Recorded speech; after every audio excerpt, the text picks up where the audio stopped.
April 27 current affairs. చమురు ధరల ఊతంతో భారత్ వృద్ధి 6.5% లక్ష్యం ఈవై నివేదిక.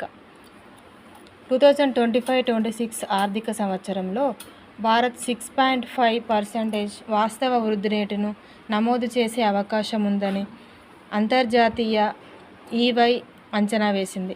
ప్రపంచవ్యాప్తంగా వాణిజ్య ఉద్రిక్తతలు తీవ్రతరమైనప్పటికీ తక్కువ చమురు ధరల కారణంగా ద్రవ్యోల్బణ ఒత్తిడి తగ్గి భారతదేశ వృద్ధికి మద్దతు లభిస్తుందని ఈవై పేర్కొంది. ఈవై ఎకానమీ వాచ్ నివేదిక ప్రకారం స్థిరమైన ద్రవ్య మరియు పరపతి విధానాలు భారత ఆర్థిక వ్యవస్థను నిలబెడతాయి. రిటైల్ ద్రవ్యోల్బణం 4% కంటే దిగువగా ఉండే అవకాశం ఉంది.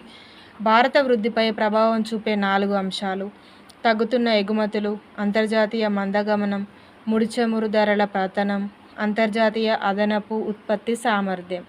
2025లో ముడి చమురు ధర బ్యారెల్కు $60-65 మధ్య ఉండే అవకాశం ఉంది. ఇది దిగుమతులపై ఆధారపడే భారత్కి లాభదాయకం. అధిక టారిఫ్ల వల్ల ఎగుమతులు తగ్గినప్పటికీ జీడీపీపై ప్రభావం తక్కువగా ఉంటుందని అంచనా.